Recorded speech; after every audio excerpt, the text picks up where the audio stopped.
Senior Security Consultant di Checkpoint Indonesia, mau share tentang securing public cloud. Ya, di Indonesia mungkin public cloud masih belum begitu booming.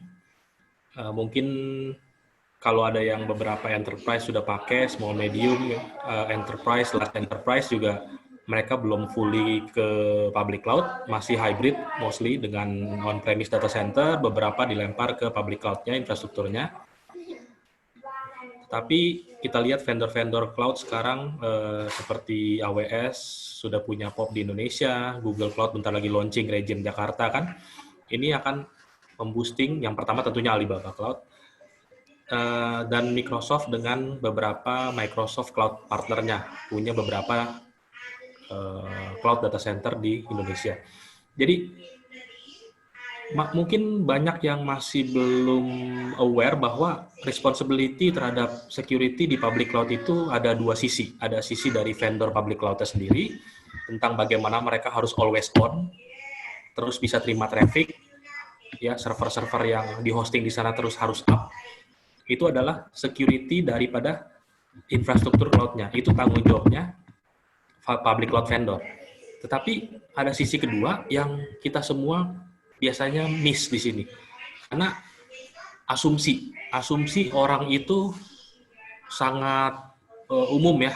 Orang-orang itu asumsinya kalau udah asumsi itu bahaya. Oh, udah public cloud semuanya udah diserahin ke vendor.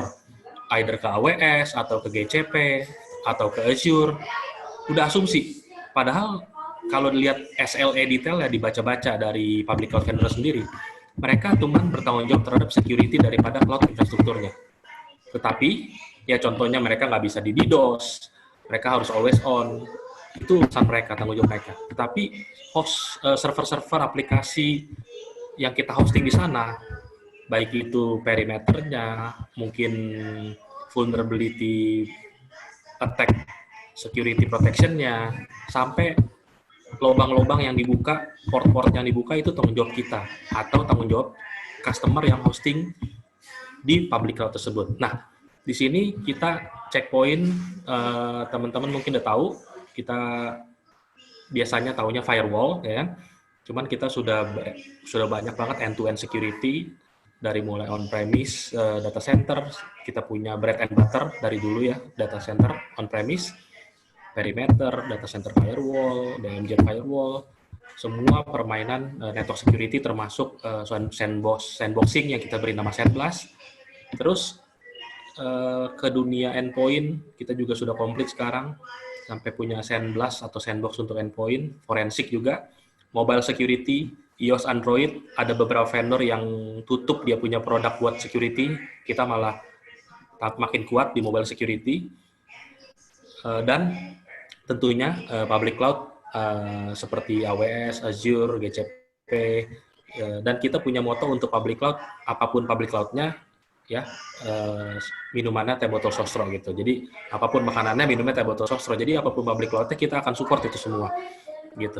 Jadi kita akan mulai langsung. Session hari ini akan dibawakan oleh Ferry.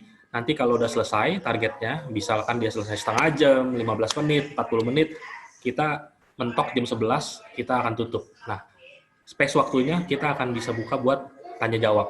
Ya. Oke, kita akan serahkan ke Ferry. Fer, silakan dimulai.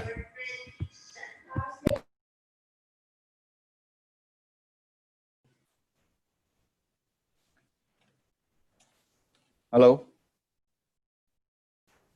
Ya, halo pagi. Bisa. Yang langsung mulai aja. Ya, selamat pagi semuanya. Terima kasih telah join event ini. Semoga kita dalam keadaan sehat selalu. Perkenalkan nama saya Ferry. Saya merupakan salah satu security consultant Checkpoint Indonesia. Jadi seperti yang telah Dani sharing sebelumnya, hari ini kita akan membahas lebih ke arah gimana kita mengakses, melakukan remediation, dan kontrol security terhadap semua public cloud yang kita punya gitu. Jadi sekarang ini mungkin udah banyak company yang sudah memulai improvement ke cloud. Ada yang mungkin lagi mereview, ada yang masih terbentur regulasi, mereka mau ke cloud tapi regulasi tidak mengizinkan, dan yang seperti kita tahu cloud itu adalah sekarang itu kayak tren. Dia bukannya sesuatu yang bisa kita ibaratnya kita nggak mau gitu. Mau nggak mau kita pasti akan ke cloud gitu. Karena semua vendor-vendor di IT telah menuju arahnya ke cloud. Jadi sama seperti kayak kita dulu kita sudah sangat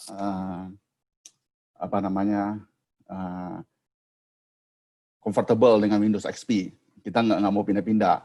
Tapi dari sisi Windows-nya udah melakukan end of support, ya mau nggak mau ya kita harus menuju ke platform yang baru gitu.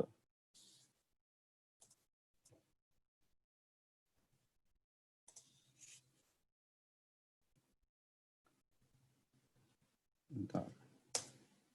Ya, jadi ini kira-kira agenda kita hari ini. Jadi saya akan sedikit mengulang overview mengenai apa itu checkpoint, cloud security challenge, dan produk yang mengadres security challenge yang ada untuk teman-teman sekalian di company ya gitu. Dan terakhir kita akan masuk ke sesi Q&A. Jadi sekedar informasi ya, seperti yang Dani sudah sampaikan juga, Checkpoint kita adalah leader untuk security company secara worldwide gitu. Jadi kita hanya fokus di security only. Jadi kita udah ada 100.000 lebih customer. Kita telah 25 tahun di bidang security. Dan yang paling utamanya, Checkpoint itu selalu leader di Magic Quadrant untuk kategori Next Generation Firewall. Jadi sejak pertama kali kategori tersebut dikeluarin, itu Checkpoint selalu sebagai leader gitu. Jadi kalau kita ngomong masalah security, itu yang kita tekanin itu masalah trust dan bagaimana capability dari suatu company tersebut melakukan protection dan meningkatkan selalu teknologi terutama di bidang security gitu. Jadi kan agak lucu juga kalau kita beli suatu produk security, tiba-tiba tahun ini dia leader, tahun depan dia udah nggak leader lagi, itu kan tandanya ada sesuatu yang salah. Jadi dari secara sisi R&D-nya pun itu nggak ada kontinuitas gitu. Jadi sedikit saya ngomongin soal arsitektur yang ada di Checkpoint. Arsitektur di Checkpoint itu kita sebut dengan Infinity gitu. Jadi dengan arsitektur yang Infinity ini, kita akan bisa memproteksi seluruh environment yang kita punya sesuai dengan motonya Checkpoint, yaitu we secure you everything gitu. Jadi kita bisa secure di cloud, di data center, di remote office, endpoint, mobile, dan sekarang ini juga dengan device-device untuk IoT gitu.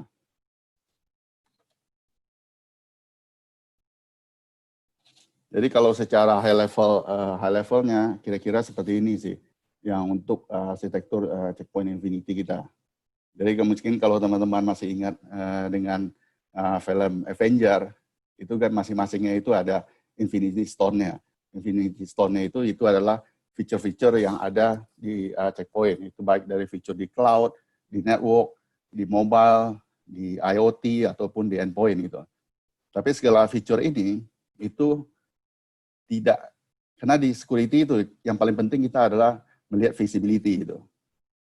Dan dengan adanya semua fitur-fitur yang tiap-tiap elemen yang kita punya, kita harus, ibaratnya kalau di filmnya Avenger, itu kita perlu gauntletnya. Gauntletnya itu adalah R80 kita, yang melakukan konsolidasi terhadap security, semua security yang kita punya gitu. Jadi kita bisa lihat di sini, itu semuanya single pane of glass di manajemen konsol kita bisa memanage semua solution yang Checkpoint punya gitu.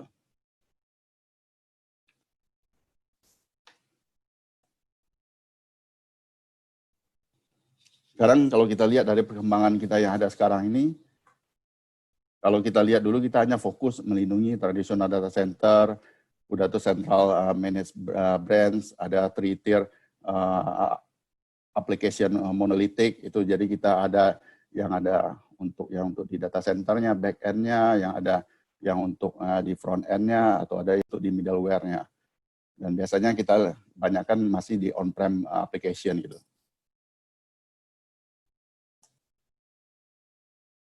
Sekarang kita lihat, kita udah banyak menuju ke hybrid atau public cloud gitu. Dan juga office-office yang remote itu juga melakukan connection directly to cloud, bukannya seperti yang sekarang lagi. Banyak sekarang mungkin masih ada beberapa company yang dia melakukan koneksi antara sebelum dia bisa ke cloud, si branch itu harus ke data center dulu gitu. Dan sekarang ini pun juga orang dari sisi developer itu juga udah menggunakan banyak container atau serverless based of dari micro services itu.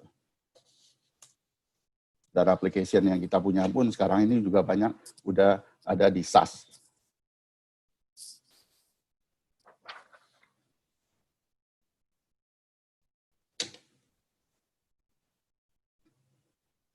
Dan ini semuanya kita lihat sekarang ini ada satu namanya divisi baru, yaitu DevOps.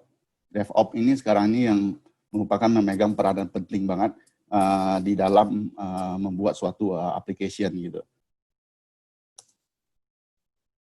Jadi kalau kita lihat sebelumnya bagaimana perkembangan dari sisi AWS sendiri, services yang ada di AWS itu tahun 2014 itu ada kurang lebih itu sekitar 30 services. Kalau kita lihat sekarang itu udah lebih dari 200 services. Jadi dari sisi AWS dia akan ibaratnya entertain dari sisi developer, karena dari sisi kebutuhan banyak yang dibutuhkan dari sisi developer, maka services yang dibuat pun akan jauh lebih banyak gitu.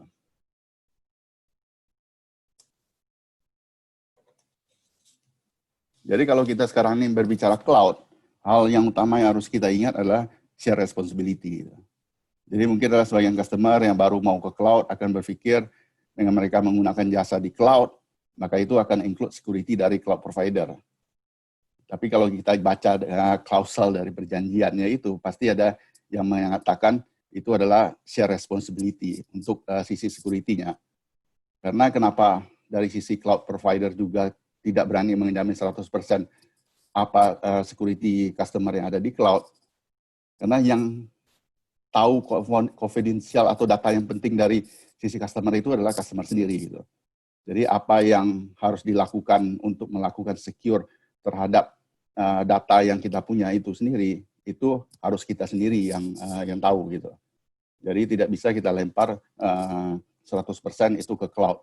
Walaupun sekarang ini sebagian cloud provider itu juga udah menawarkan dari services untuk security-nya, tapi itu biasanya hanya basic security gitu. Dan yang paling challenging dari sisi adminnya juga, kalau kita punya banyak cloud, karena masing-masing cloud provider menawarkan sisi security sendiri dan cuma bisa menghandle security di cloud-nya mereka, maka dari sisi admin security itu akan challenging untuk karena mereka punya banyak dashboard yang harus dimonitoring dan mereka harus melakukan consolidation terhadap semua log yang ada dari masing-masing cloud. Itu akan challenging banget untuk sisi admin dan security gitu.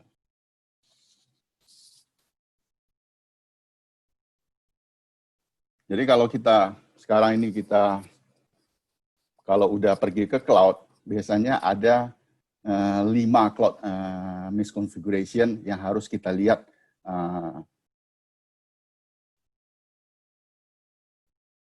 immediately gitu. Jadi yang pertama itu multifactor. Itu biasanya ini yang sering kita lupakan itu. Jadi kalau kita lihat multifactor ini, apalagi kalau kita sekarang ini udah banyak ke cloud, ini sangat kritikal banget itu. Karena ini akan kita bisa menentukan memang services kita itu diakses oleh orang yang benar dan memang bukannya karena ada mungkin passwordnya di jailbreak gitu. Jadi kita harus make sure untuk multifactor ini harus aktif terutama terhadap root atau administrator account-nya kita. Services itu juga kadang-kadang banyak administrator atau developer yang memudahkan. Maksud saya, jadi security itu selalu berbanding terbalik dengan kenyamanan gitu. Jadi kadang-kadang ada akses services yang sebenarnya itu tidak dipakai oleh suatu aplikasi, tapi untuk menggampangkan supaya aksesnya gampang, itu di-open gitu. Jadi itu akan membuat celah bagi si hacker bisa masuk ke dalam environment kita. Dan ini juga yang biasanya yang sering yang kita lakukan kesalahan juga, informasi tentang perusahaan dan PII data kita yang terekspos di cloud gitu. Ini harus kita tutup juga supaya tidak banyak data pribadi kita yang terekspos di cloud. Logging juga sering di-disable, karena ini logging ini adalah suatu yang sangat dibutuhkan banget untuk nge-trace apa kejadian-kejadian yang ada di sebelumnya. Dan encryption key, mungkin ada juga yang menggunakan encryption key tapi tidak powerful atau terlalu simple, dan ini juga akan memudahkan si hacker untuk mendapatkan information yang dibutuhkan. Jadi berikut adalah 5 cloud misconfiguration yang biasanya yang sering belum dilakukan oleh orang yang company-company yang sedang menuju ke cloud gitu. Jadi kalau kita lihat sekarang ini challenge yang ada di cloud, kurang lebih sebenarnya challenge yang ada di cloud itu akan sama dengan challenge yang ada di on-prem gitu. Cuma perbedaannya hanya berbeda dari sisi penempatannya aja. Tapi secara challenge-nya kurang lebih itu akan sama gitu. Seperti yang kita tahu, hal yang paling penting di dalam security itu adalah visibility. Jadi dengan visibility kita bisa akan tahu apa yang ada kejadian yang ada di dalam network kita saat ini, apakah keadaannya lagi aman atau lagi ada serangan atau lagi ada orang yang mencoba-coba melakukan serangan. Itu visibility ini sangat penting banget gitu. Dan dengan adanya visibility baru kita bisa melakukan prevention. Karena nggak mungkin kita kalau nggak ada visibility kita akan bisa melakukan prevention terhadap serangan-serangan yang ada di environment kita. Dan setelah itu kita juga harus make sure dengan compliance-nya juga dan sesuai dengan regulasi yang ada gitu. Karena sekarang ini apalagi banyak company yang udah ke cloud, itu pasti akan banyak banget dari sisi regulator itu akan melakukan audit. Dan biasanya dari sisi regulator pasti dia udah punya compliance yang harus diikuti oleh masing-masing company, apalagi yang bergerak di bidang finance gitu, karena itu kan berhubungan dengan duit ya.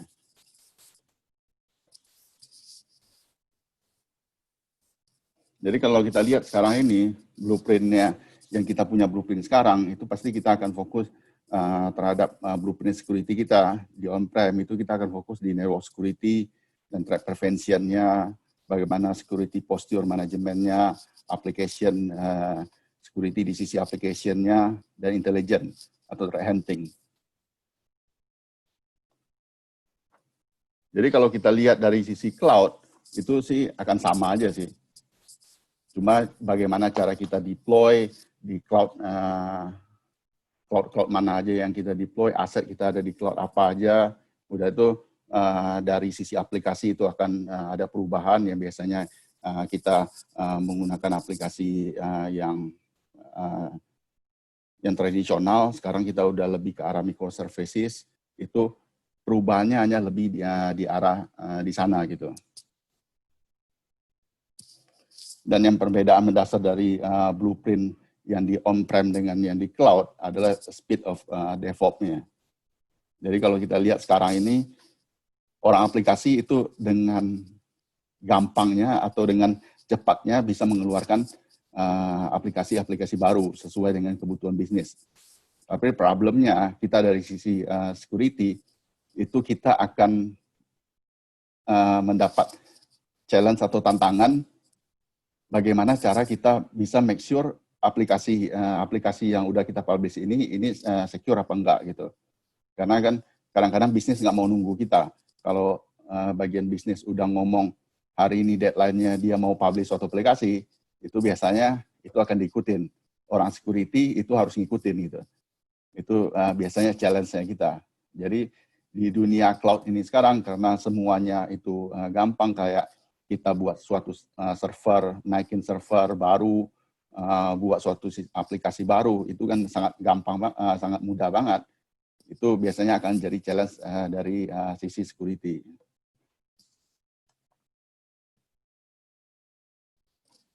Jadi waktu kalau kita menggunakan, kalau kita sudah menuju ke cloud, kita harus ke cloud itu dengan confidence itu. Jadi dengan Checkpoint Cloud Guard DOM9 itu merupakan suatu layanan inovatif yang memungkinkan perusahaan untuk mengelola dengan mudah keamanan dan kebijakan public cloud, baik di AWS, di Azure, di GCP, atau Google Cloud, dan di Kubernetes.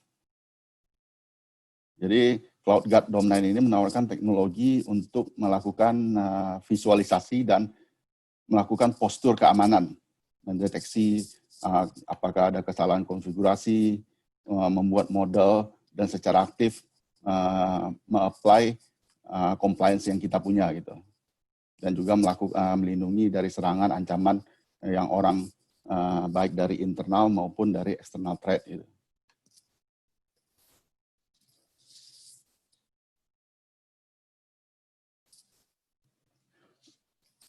Berikut ini contoh dashboard dari Checkpoint Cloud Guard DOM9. Jadi di dashboard ini kita bisa lihat complete visibility untuk semua aset yang kita punya dari di sisi cloud, di workload, security policy di semua environment kita. Kita juga bisa melakukan continuously enforcement. Jadi berdasarkan regulasi compliance, baik itu standar dan best practice maupun dari yang kita custom, itu kita bisa melakukan checking secara terus-menerus dan melakukan auto remediation gitu. Jadi kita juga melakukan protection terhadap vulnerability yang ada, terhadap identity theft atau data loss, dan incidental atau unauthorized change.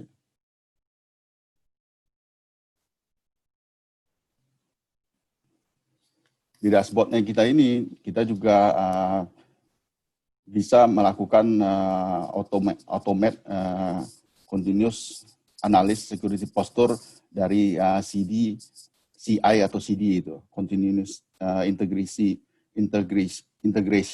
tools atau development tools yang biasanya si DevOps lakukan itu.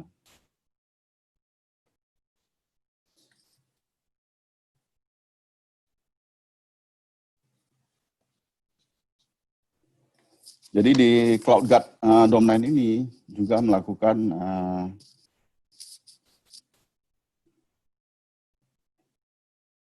mempunyai banyak komponen. Ada komponen dari security posture management, ada full visual dari cloud asset, continuous validation across compliance rule, dan privileged identity protection gitu. Jadi postur manajemen dan compliance itu semuanya kita bisa melakukan automation dengan menggunakan CloudBot yang dapat mempercepat proses manual serta memperbaiki kesalahan konfigurasi yang kita punya gitu. Jadi berikut ini adalah full feature yang ada di dalam CloudGuard DOM9 Checkpoint gitu. Dan kita juga ada kerjasama juga dengan beberapa third party yang kita bisa melakukan integration itu.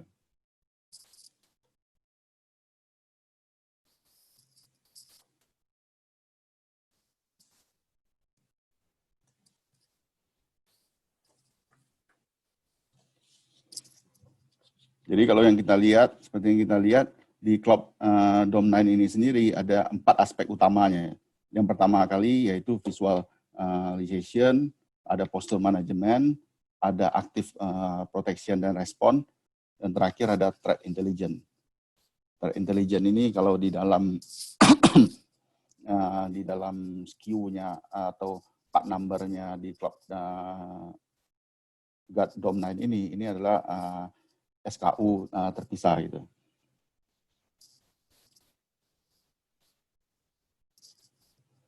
Jadi Dome 9 ini kita bertujuan untuk menyediakan posture management untuk keamanan cloud, public dan juga Kubernetes, meningkatkan kemampuan cloud native security dan otomisasi kebijakan dia agnostic cloud dengan memberikan inventarisasi aset, membantu dan melakukan remediation, udah tuh untuk proteksi identity kita, keamanan jaringan. Jadi dengan Dome 9 ini kita melakukan integration secara inbound dan outbound juga. Untuk inbound integration sendiri, kita lebih banyak data tentang cloud environment, seperti kita kerjasama dengan Tenables, itu kita bisa melakukan input terhadap Tenables, karena kan Tenables itu kan dia fokusnya terhadap vulnerability assessment. Itu kita juga bisa menggunakan data tersebut untuk memberikan masukan terhadap security administrator kita. Untuk outbound integration sendiri, kita juga bisa memungkinkan memberikan informasi melalui API, melalui aplikasi seperti Splunk atau ServiceNow untuk melakukan pelaporan atau ticketing gitu.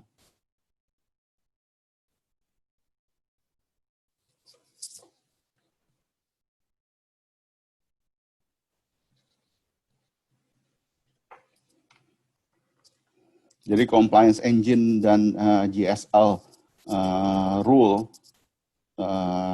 language yang kita perbolehkan untuk menjalankan aset terhadap security framework yang ada, itu kita punya custom best practice yang dibuat berdasarkan 40 security dan compliance framework, dan juga ada sekitar 1.800 rule yang udah ada built-in di dalam Cloud Dome 9 kita ini.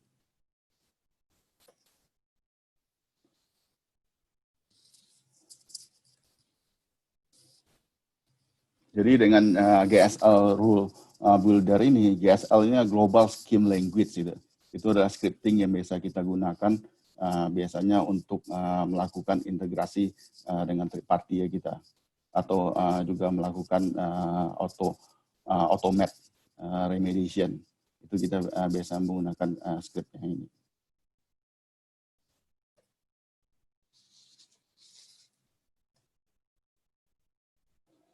Jadi ini adalah feature yang kita lakukan untuk melakukan auto remediation, itu kita sebut dengan CloudBot. Jadi platform ini adalah open source project. Jadi misalnya kalau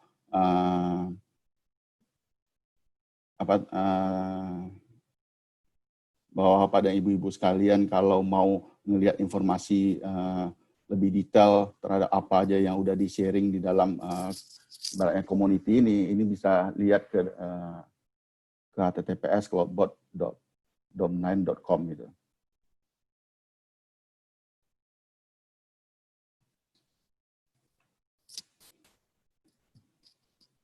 Jadi dengan si CloudBot ini kita bisa membuat rule check untuk melakukan pengecekan terhadap insiden atau vulnerability atau misconfiguration di cloud environment yang kita punya, dan setelah itu kita bisa melakukan trigger remediation dengan pre-built CloudBot atau menggunakan custom detection dan remediation yang lain gitu.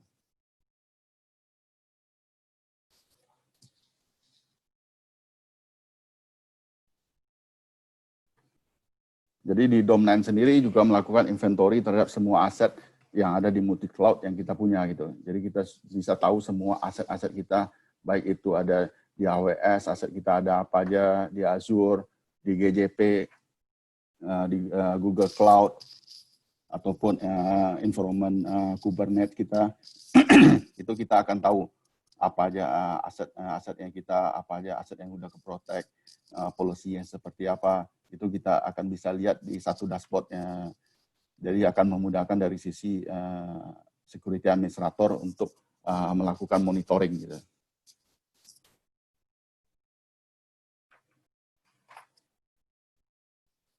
Jadi di sini kita bisa lihat ini visibility terhadap aset-aset kita di cloud dan akses level exposure-nya terhadap public internet gitu.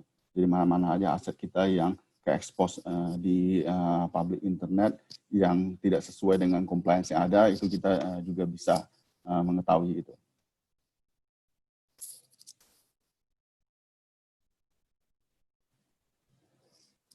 Jadi kita juga melakukan tamper protection, jadi kita bisa juga manajemenkan security group, IP address, kita bisa create inbound atau outbound rule.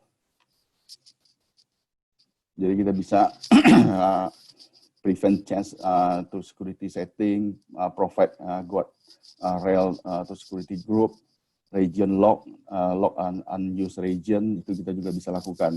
Jadi kalau memang kita nggak pernah ada berhubungan melakukan bisnis di Afrika atau bisnis di Eropa Timur, itu kita bisa melakukan proteksi terhadap region tersebut.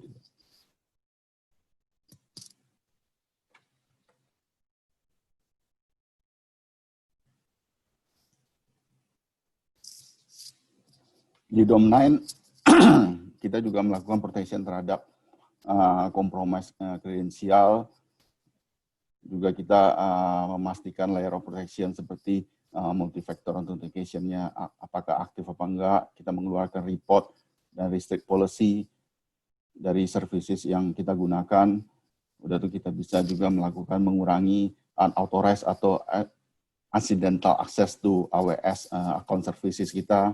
Dan kita juga melakukan audit terhadap semua akses yang ada gitu.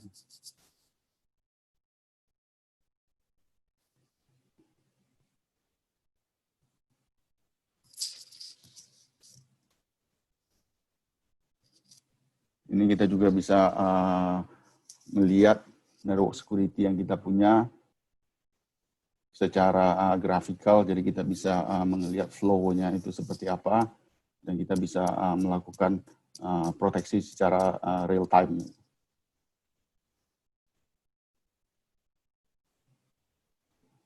Ini yang tadi sempat saya mention, itu kita bisa melakukan integration dengan Tenable. Jadi dengan adanya informasi dari Tenable terhadap vulnerability apa aja yang ada di dalam environment kita, kita bisa melakukan input ke si cloud DOM9 juga supaya melakukan create policy yang baru gitu.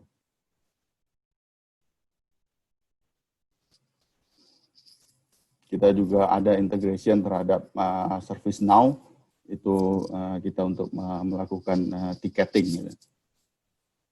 Jadi misalnya kalau memang ada suatu aset kita yang tidak comply, itu kita bisa buat ticketing dan ownernya siapa, dan mereka yang harus melakukan make sure masa aset itu akan sesuai dengan compliance yang ada, mereka yang akan melakukan remediation-nya. Itu kita bisa buat, kita integrasi dengan ticketing yang ada di ServiceNow. Kita juga bisa melakukan integration alert dengan Splunk gitu.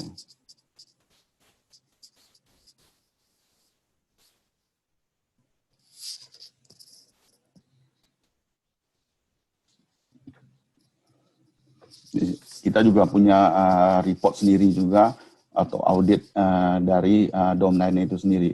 Jadi di samping kita bisa lempar ke third party seperti kayak Splunk, kita juga punya inbuilt report sendiri gitu.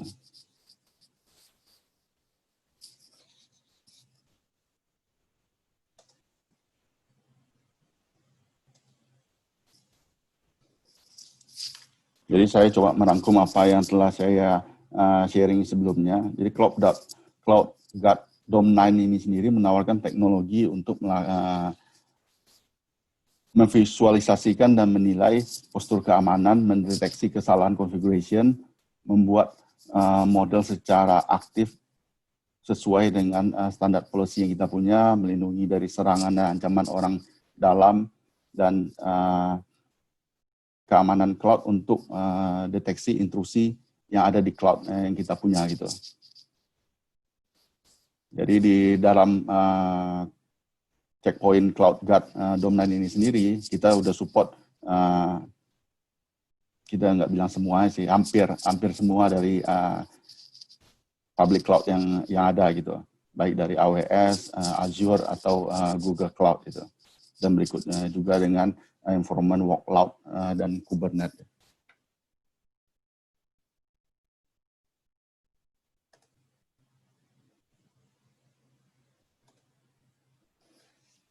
Jadi setelah saya sharing apa yang telah saya sharing, next step-nya itu bisa kita lakukan. Misalnya kalau memang ada dari Bapak Ibu sekalian yang berminat untuk melakukan checking terhadap cloud environment yang Anda punya sekarang ini, itu kita bisa melakukan one by one demo dengan timnya kita. Udah itu kita bisa melakukan free cloud trial itu. Jadi misalnya kalau Bapak Ibu sekalian sempat mau tertarik dan mau melakukan POC, itu kita bisa lakukan gitu.